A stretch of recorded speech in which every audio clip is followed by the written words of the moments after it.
Bismillahirrahmanirrahim.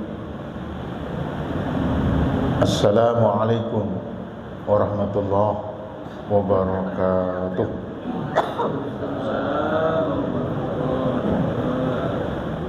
Ya memang sering dilupakan sih. Nikmatani maghunun fihi makatsirun minan nas as-sihhatu wal faragh. Dua nikmat yang suka dilupakan oleh kita manusia, sehat dan kesempatan. Nah, kesempatan gunakan sebaik-baiknya. Ya. Mumpung ada yang mau nuker rukonya misalnya, mumpung ada yang mau nuker kiosnya, mumpung ada yang seperti itu, gunakan sebaik-baiknya. Mumpung jadi Pak RT, ya gunakan kesempatan ke-RT-anmu itu untuk kebaikan, ngasih tahu orang-orang. Jangan nanti setelah lepas jadi RT baru ngomong, wah dulu kalau saya begitu dulu. Jadi sekarang udah nggak manjur lagi. Dulu ya 25, dulu 20 aja bisa umroh misalnya. Kenapa dulu punya duit segitu nggak nekat? Wong sekarang aja berutang-utang aja di nekatin toh. Iya, ada loh Pak. Lah malah banyak sekarang itu 5 juta aja bisa berangkat umroh. Boleh itu nggak apa-apa itu. Asal dia punya tekad bahwa itu akan kita usaha, kita bekerja bisa bayar. Sebulan 1 juta, sebulan juta. Lah 25 bulan kan habis. Ya. Nggak apa. Kalau punya tekad untuk kemampuan seperti itu. Nah kalau nyelengi 25 juta kapan selesai? Itu kalau bapak mah gampang gitu. Ya. Jadi udah diambil. Jadi seperti itu. Enggak apa-apa duit kita enggak bikin aja kok. Jadi seperti itu. Haji juga begitu. Haji itu berapa puluh tahun sekarang coba. Ya. Sampai waktu itu ada orang pinjem 50 juta buat berdua, 3 tahun sudah lunas. Sampai 6 tahun baru berangkat. Berarti kan udah hak miliknya itu duit itu misalnya. Enggak apa-apa. Jadi itu sehat walafiat itu penting sekali. Dan yang kedua, salawat dan salam semoga Allah tetap limpah curahkan kepada junjungan kita Nabi Muhammad sallallahu alaihi wasallam. Jangan segan-segan baca salawat. Setiap ada kesempatan nganggur apapun di jalan, salawat itu diamalkan, diwiridkan ya, diwiridkan. Nah, yang ketiga bahwa kita ini kan sudah masuk Rabiul Awal, Pak, tanggal 4. Rabiul Awal juga mau beda lagi. Idul Adha udah beda, Idul Fitri udah beda, Idul Adha, Rabiul Awal juga mau beda lagi. Ini kok asal beda saja. Nah, jadi kita ini masuk Rabiul Awal, ada satu peristiwa di Rabiul Awal itu yang sangat penting, yaitu menurut kitab yang kuat memang 12 Rabiul Awal itu. Dan materi kita seperti apa yang disampaikan Ustadz Amin, ya Baksul Masail. Baksul Masail itu membahas hal-hal yang masih suka dimasalahkan. Ya. Yaitu ini kapan ini? Di sini ada peringatan Maulid, Ustaz. Ada insyaallah ya. 15 November. Oh, 15 November ini. Mundur jauh. Enggak apa-apa, yang penting ada. Karena penceramahnya ya nyarinya yang memang sulit, yang jauh, yang lagi viral. Ya apa cukup tempat ini nanti? Insya Allah sampai keluar. Sampai keluar ya. Ya di ini Gus siapa ini? Gus Miftah. Itu terus satu lagi nanti Lailatul Istima. Itu nanti Said Agil Sirot. Semalam kayaknya pengurus sudah nemui beliau. Insyaallah itu. Saya nggak ikut rapat sih. saya cuma dengerin aja. Jadi pembahasan kita ini ada Baksul Masail, membahas hal-hal yang masih suka dipermasalahkan. yaitu memperingati kelahiran. Nah, memperingati kelahiran itu namanya maulid. Itu kelahirannya. Jadi maulid Nabi. Nanti kalau bikin spanduk, ya, dibenarkan itu. Peringatan maulid Nabi Muhammad SAW. Kalau maulud, itu lahirnya itu yang lahir itu. Mauludun telah dilahirkan. Ya Muhammad itu maulud. Sebetulnya kalau dicari kesamaannya sama, tapi suku katanya berbeda. Yang satu maulid itu kelahirannya, memperingati kelahirannya, tapi kalau maulud itu yang dilahirkan itu yang Nabi Muhammad itu. Jadi yang benar kalimatnya sebetulnya ya, itu maulid Nabi, memperingati kelahiran Nabi Muhammad SAW. Ya, jadi kisahnya sudah banyak ini, sampai hari ini masih di Mekah. Sekarang sudah banyak itu. Belakangan ini, ya, belakangan ini nanya Raja Salman itu kan sudah Mekah sekarang dibuat moderat sekarang ini. Ya, perempuan nyupir sudah boleh. Kalau 7 tahun yang lalu perempuan baru boleh jadi kasir di supermarket itu. Ya. Sekarang lebih-lebih. Dan besok lagi perempuan boleh sepak bola kali. Itu kebangetan. Itu di Belanda itu kalau perempuan main sepak bola itu. Sepak bola, celananya di atas paha, yang lihat bapak-bapak. Jadi seperti itu. Jadi di mana-mana sekarang ada. Saya kemarin nanya teman di Islamabad, Pakistan, banyak begitu. Terus kemarin ada imam besar Amerika Serikat lagi seminar di kita langsung di sana itu habis subuh, kita ini jam 6.30 buka Zoom jam 6.30. Pak Ustadznya imam besar di Masjid Amerika Serikat itu habis subuh plus langsung buka Zoom, kita jam 6.30 langsung ngobrol bahwa biasa sana adakan acara-acara seperti itu biasa. Soal makanan malah Indonesia yang jarang itu di Amerika itu, yang banyak Korea malah. Padahal Indonesia kan gudangnya kuliner kan, nggak ada. Jadi kenapa orang itu orang Makassar dulu kuliahnya pertama di Ngotor, kemudian jadi pemuda Islam, kemudian langsung mengembangkan. Di sana punya yayasan yang mengurusi masalah Islam. Jadi ternyata di Amerika juga enggak streng sekali dengan Islam, selagi tidak merusak. Yang bikin rusak itu kan yang dulu, tanggal berapa itu yang pesawat apa itu? Nah, yang ditabrak itu Islam jadi jelek betul di Amerika, di Pentagon. Jadi ya gara-gara satu orang bisa seperti itu sampai apa? Istilah kerennya Islamfobia. Jadi lihat Islam itu koyok sangar gitu. Kalau nyebut syariat Islam, pikiran cuma satu, potong tangan doang gitu. Padahal Islam itu sesuai dengan fitrah manusia. Islam adalah agama yang mengajarkan kedamaian, ya, toleransi. Nah, sementara mereka ngajak bahwa Islam itu dikotori dengan Islam adalah kekerasan, Islam adalah ngebom, Islam adalah diranjam, Islam digebukin, Islam potong tangan, Islam gantung. Enggak seperti itu. Jadi Islam itu tadi rahmatan lil alamin. Kalau orang sekarang kan lagi ceritanya lagi bilang Islam wasatiyah kan. Jadi moderat, mengikuti perkembangan zaman. Karena apa? Dikawal dengan ijma' dan qiyas. Quran, hadis, ijma' qiyas. Jadi hukumnya enggak pernah memberatkan manusia.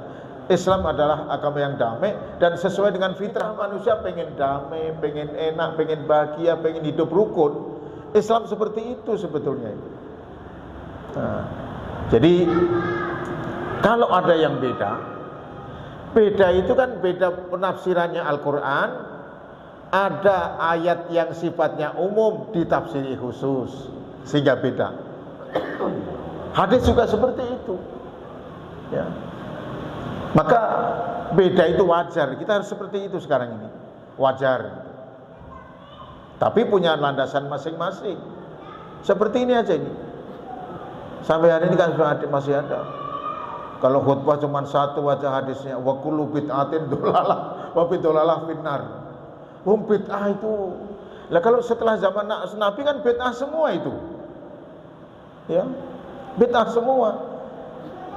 Ibnu Taimiyah saja bid'ah itu tetap membagi dua, ada dolalah, ada hasanah. Kemarin itu apa? Ilmu apa yang mendekatkan diri kepada Allah itu? Ilmu tasawuf aja dibid'ahkan. Ya, padahal itu ilmu bagaimana cara hamba Allah mendekatkan diri kepada Tuhannya. Tapi mereka nggak ngerti bahwa zaman Nabi itu memang udah ada tajwid. Zaman Nabi belum ada tajwid. Kenapa dia juga mempelajari tajwid? Kalau ilmu tasawuf katanya bid'ah, kalau tajwid katanya enggak. Sama-sama itu sebetulnya begitu. Jadi kalau ada khotib yang hadisnya cuma satu aja, saya kadang-kadang ya, wa muhdatsatil umur dolalah finnar. Lah kok itu aja, emang hadis itu doang. Ya. Jadi kita harus biasakan ayat-ayat yang dibaca itu ganti-ganti, hadis-hadis yang dibaca itu juga tentu sesuai dengan keadaan. Termasuk maulid ini sampai hari ini masih. Ya. Jadi tidak hanya persoalan Muhammadiyah sama NU saja, sebetulnya bukan. Ada aliran-aliran belakangan yang bukan Muhammadiyah, bukan NU, lebih gencar lagi nih. Kemarin apa itu? Kemarin itu bilang, namanya zikir, menikmati zikiran bisa la ilaha illallah, gitu aja juga dikritik. Apa geleng-geleng ini? Nggak ada kerjaan apa ya? Zikir kalau sudah zikir, misalnya la ilaha illallah, la ilaha illallah, la ilaha, sampai kalau sudah mampet benar pikiran kita, otak kita itu, pikiran kita sudah dekat benar dengan Allah, sehingga bisa Allah diperbaharui lagi. Stop, la ilaha illallah. Itu metode, cuman cara saja. Coba dia pikir la ilaha illallah, pas gitu mungkinkah ingatannya kepada Allah? Saya yakin tidak. Karena mendekatkan diri kepada Allah itu memang harus diatur, ditata. Lari dari sana nyampe sini langsung Allahu Akbar. Niatnya dari mana? Niat dari rumah katanya. Niat dari rumah udah ngelepas rendal, udah nyuci kaki, udah segala, niatnya di rumah. Niat itu tentunya bareng dengan yang diucapkan itu sama Allahu Akbar itu yang paling bagus bareng. Kalau Gusbah ya seperti itu. Duluan mana niat dengan berdiri kan gitu. Ya. Jadi belakangan apa-apa jadi kritik. Ya. Yang dulu nyium Quran aja apa Quran dicium-cium. Nabi nggak ngelakuin itu. Ya Nabi nggak ngelakuin, zaman Nabi belum ada Quran. Dia nggak inget, nggak nyadar itu. Zaman Nabi kan belum ada, Pak. Zaman Sayyidina Abu Bakar saja perlu disarankan, kumpul di sana, Quran, lembaran-lembaran dikumpulkan, ditulis jadi satu besar. Kita nggak kuat itu bawa Quran itu. Zaman Utsman baru di jumlah banyak mushaf, ya. Sampai hari ini yang terkenal adalah mushaf Rasam Utsmani, zaman tulisan Utsman. Dulu zaman Utsman juga belum ada titik, belum ada tasdid, belum ada domah juga belum. Cuman coba nulis An'amta juga kayak begitu. An'amta nggak ada titik 2, coba bacakan mana? Kalau mereka bisa, coba langsung Quran dikirim ke Indonesia seperti itu. Bisa macam-macam bacaannya itu. Sekarang yang sudah kasih titik, kasih domah, kasih tasydid aja, bacanya juga masih begitu, masih suka keseret-seret, tawalut, apalagi seperti itu. Nah, jadi Bapak Ibu sekalian, soal ini Bahsul Masail memang dari dulu itu tentang Maulid ini, ya. Mereka enggak nyadar bahwa Al-Quran juga mengatakan, ya, bahwa ada ayat mengatakan wadzakirhum bi ayyamillah. Berikanlah peringatan kepada mereka tentang hari-hari Allah. Hari-hari Allah itu hari yang bersejarah menurut beberapa tafsir. Lahirnya Nabi bersejarah apa enggak? Pasti. Maka diingat. Belum lagi hadis, ya. Sahabat itu tanya, ya Rasulullah, kenapa kalau Kamis dan Senin suka puasa? Pengen tahu, kata Nabi. Itu hari lahir saya, Senin. Berarti apa? Rasul ingat kan, lahirnya itu hari Senin kan? Maka dia memperingatinya dengan, ngingetnya dengan puasa. Berarti kan peringati toh. Kayak gitu gak boleh. Notabene yang sesama muslim saja oleh Rasulullah dipuji seperti itu, mengingat hari-hari Allah, yaitu hari-hari yang bersejarah. Abu Lahab, Pak, kenal Pak Abu Lahab, Pak? Kenal? Di mana? Ada di Tabat. Di Tabat. Tabbat yada Abi Lahab wa tab. Nah, tahan dulu baru be, ya. Jangan wa tab. Karena ada tasdidnya itu. Tabbat yada Abi Lahab wa tab. Nah, jangan wa tab. Beda, ada tasdid dan enggaknya itu. Nah, itu ibaratnya enggak beriman kepada Nabi. Itu paman Nabi. Ketika Muhammad lahir, ya, dia senang sekali itu, Pak. Senang punya ponakan yang dilahirkan oleh Aminah. Ya. Dapat berita seperti itu, gembiranya bukan main itu. Abu Lahab, musuh bebuyutan dakwah Muhammad, penghalang dakwah Muhammad, ya Abu Lahab itu. Baru dengar, Pak, Aminah melahirkan Mbah. Mana-mana sekarang gembiranya bukan main. Saking gembiranya, Abu Lahab kan punya pembantu, ya. Punya budak, bukan budak. Ya sering bantu itulah. Namanya Suwaibah Aslamiyah. Langsung dimerdekakan itu. Ayo. Baru dengar Muhammad lahir langsung dimerdekakan itu. Tolong cepet urusi dia, bawa ke sini. Notabene akan jadi musuhnya nanti. Seneng. Jadi ya kita masa enggak seneng. Kalau pengen geblakseng masuk neraka, ya enggak usah seneng sama Nabi. Seneng saja, ya, kayak begitu itu. Terus pamannya lagi satu, Abu Thalib. Abu Thalib itu mimpi. Ini kan sudah mati nih, Abu Lahab ini sudah mati. Mimpi setiap Senin, Abu Lahab kan meninggal itu. Setiap Senin itu dapat ampunan Allah, dapat remisi, dapat tiap hari digebukin malaikat itu Abu Lahab. Setiap Senin perek gebukinya. Karena apa? Pas hari Senin itu lahirnya Nabi Muhammad. Oh, apa enggak seneng itu? Orang enggak Islam loh, ya, musuh bebuyutannya Muhammad. Loh, sudah seneng saja seperti itu, ya. Padahal Abu Lahab itu sampai ceritanya masuk di dalam Al-Quran itu kan karena memang banyak ceritanya dulu, ya. Sampai itu Muhammad aja sampai mau dibunuh, mau diuruk itu. Ini rumahnya sejarahnya ada itu Abu Lahab. Sampai hari ini rumahnya, lingkungannya itu kemarin ada YouTube yang coba ngiterin rumahnya Abu Lahab dulu. Itu bau bangke. Sampai hari ini itu rumah Abu Lahab.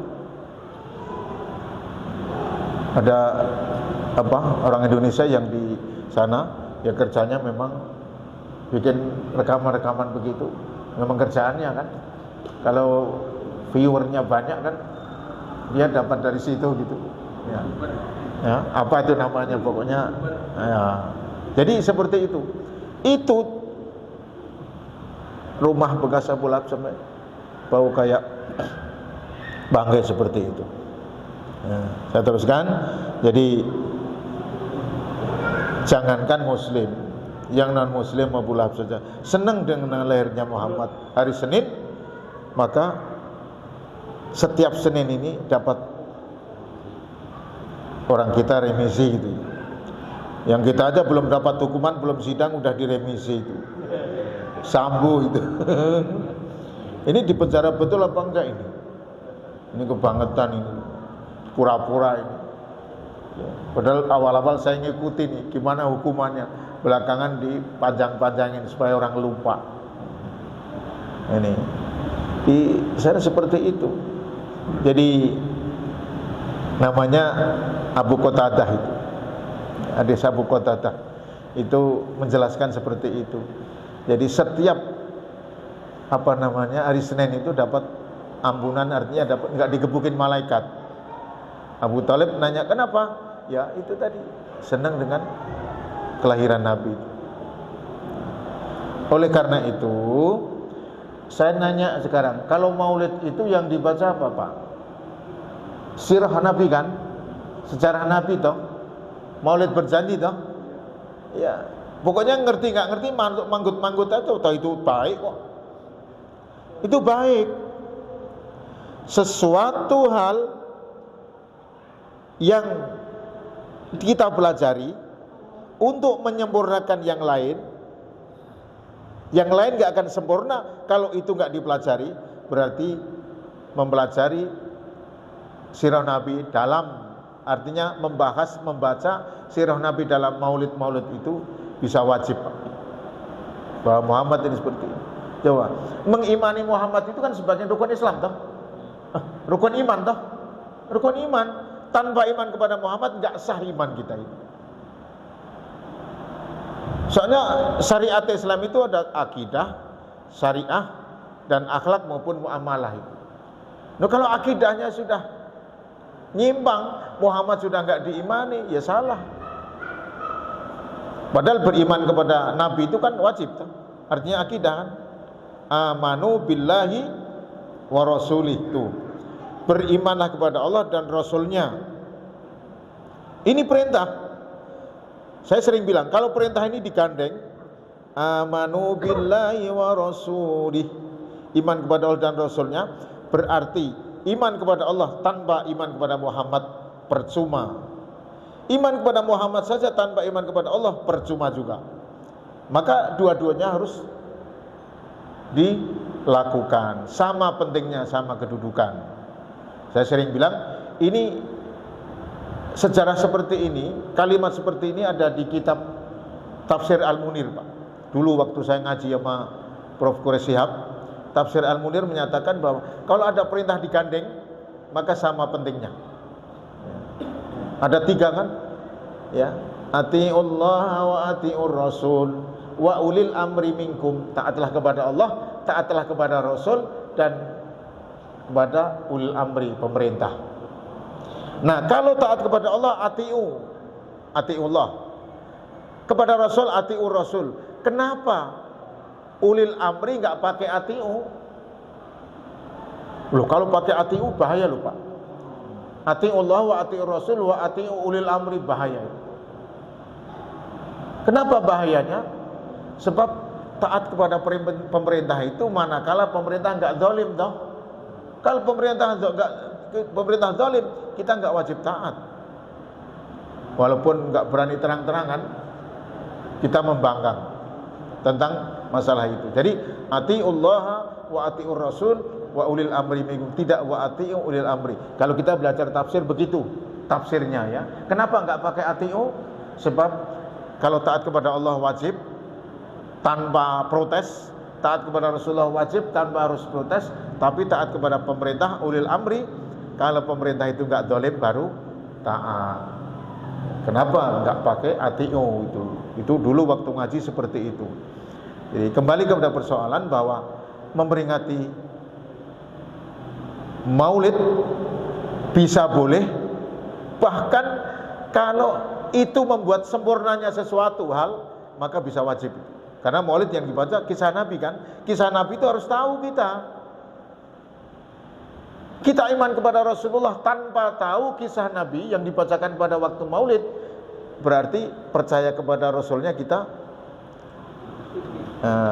nggak penuh kan, setengah-setengah kan, nggak ngerti siapa sih Muhammad itu. Ya. Sampai di buku itu, di buku besar 100 Muslim terkenal ternama, yang pertama sampai Muhammad. Padahal yang nulis bukan orang Islam loh, Pak. Ya. Termasuk yang nulis itu yang dibaca oleh yang kemarin meninggal siapa itu? Yusuf Al-Qaradawi. Yusuf Al-Qaradawi itu ulama kontemporer, ulama belakangan yang mengomentari masalah-masalah hukum-hukum yang timbul baru. Yusuf Qaradawi, banyak itu karangannya, kitab-kitabnya. Ya. Itu agak miring ke sana dikit lah. Yang nulis zakat, yang mewajibkan zakat profesi itu Yusuf Qaradawi. Karena dikiaskan dengan bahwa wong tani aja 6 kintal bisa keluar zakat kok, yang dokter setiap bulan, setiap hari dapatnya begitu jutaan, kok enggak keluar zakat gitu. Jadi zakat profesi diwajibkan sama Profesor Yusuf Qaradawi ini. Dikiaskan dengan itu. Ya petani kalau 6 kintal Pak, itu berapa kalau harus keluarin zakat tanamannya? Sementara dokter yang tiap hari dapat berapa toh? Dapat dari berapa, dihitung selama dia setahun sudah berapa itu. Nah itu adilnya di situ. Itu fatwa Yusuf Qaradawi. Kalau enggak bebas terus, ya dokter itu, apalagi dokter spesialis yang maha menentukan. Penentuan Allah itu adalah ridhonya. Nah, jadi niatnya begitu. Pokoknya saya mencari ridho Allah. Apa yang kita lakukan adalah kebaikan, maka ridho Allah pasti akan diberikan kepada kita. Itu dari seperti itu. Ridho Allah sudah didapat, enggak sulit kita. Ya. Kerja seberat apapun enteng, itu merasa enteng kalau Allah meridhoi. Ya. Jadi niatnya begitu. Kalau menurut ilmu fikih begitu. Apapun yang dilakukan asal kebaikan dan meniati menuju ridho Allah, itu ibadah. Ya. Masuk dari masjid itu, nawaitul i'tikaf sunnatan lillahi ta'ala, begitu duduk kok merem, tidur, sudah dicatat i'tikaf. Ya. Enak toh? Niatnya enggak i'tikaf, begitu masuk langsung telonjor, turun tidur, enggak niat, jangan. Mendingan niat apa sih susahnya? Kalau sampai di sini nanti tidur, kan niatnya sudah i'tikaf. Ya. Nawaitul i'tikaf sunnatan lillahi ta'ala, masuk di sini. Mau sholat 2 rakaat atau mau sandaran, itu saja. Itu yang saya sampaikan di kesempatan bahas tentang peristiwa ini. Karena sampai hari ini itu masih dibicarakan. Kita nggak usah ragu-ragu mempercayai tentang memperingati ini. Tujuannya apa sih? Ingin tahu, mengimani Nabi Muhammad dengan sebenar-benarnya. Bahwa Muhammad begini, Muhammad adalah begini. Itu kuat imannya kita nanti. Itu saja yang saya sampaikan, kurang lebihnya mohon maaf. Kita tutup dengan bacaan hamdalah dan kita akhiri dengan wallahul muwaffiq ila aqwamit thoriq. Wassalamualaikum warahmatullahi wabarakatuh.